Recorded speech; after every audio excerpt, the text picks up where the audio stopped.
Hello and welcome. I should introduce my guest as the new chairman of the censor board. I should introduce him as a fellow anchor on Sub TV, but I'll introduce him the way I know him best. He's one of my oldest friends. He's, of course, Anupam Kher. Welcome to the program. Thank you. That's the best introduction. That's the truth. Yeah, that's the truth. What's it like being head of the censor board? Lots of things. I think you get a sense of responsibility. You also feel that there are a lot of things to be done. You also feel that whether you should make popular statements to become popular among certain people, or you should take up a job that ultimately after you move out of this place after 3 years that maybe you have done something. But censor is such an absurd kind of state of affairs, of the word itself, the job itself, that you cannot sort of say that this is what one wants to do, this is what, because everybody has an own interpretation. It's difficult for a creative person, isn't it, to be a censor, because your instinct is always to allow freedom of expression, yet you can't. I think not necessarily. No? There is a difference between adhunikta and naganta.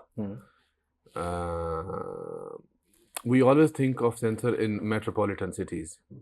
You see, the thought process has changed in the last maybe 20 days. Yes, of course, there should be complete freedom of speech, but I think every country has to have their own ethics somewhere.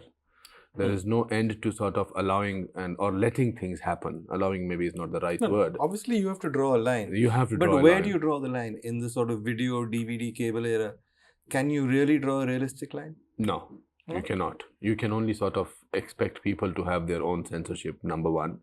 And then also if you want to make things difficult for people, there is a book which you can refer to, ultimately, if it takes it. But that's just making things difficult. Ultimately, you have to go with your own sense of what is right, because censorship can't be stuck. It has to move with the times. Yeah, but then we don't say that about crime. We don't say about walking on the roads. We don't say about things that people We say that about crime. Many things that were a crime earlier, for instance, marijuana has been decriminalized in many places.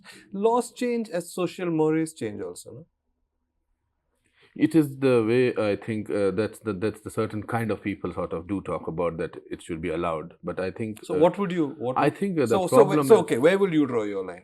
I think the point is India has a illiteracy rate is much higher than the literacy rate.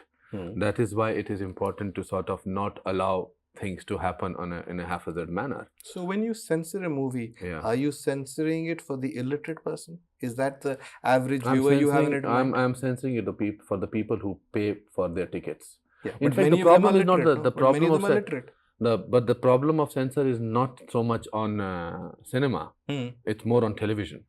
Where there is no censorship. Which there is no censorship. Exactly. And if you try to censor it, you will have to employ thousands of people in the censor board. A lot of things that are on fashion TV, for instance, you would never allow in the films. No? Absolutely not. A lot of things that are on music videos, I think you will not allow. Never allow. No. So isn't there a slight sense of helplessness? That you're sort of putting your finger when there are floodgates coming through? I don't look at life like that. I don't look at positions like that. I think there's a sense of responsibility which people have to take. And there's a sense of wanting to do positive things. If I start looking at the enormity of the problem, I will not be able to move anything. If I thought that with my kind of a situation going to Bombay, I would have never made it.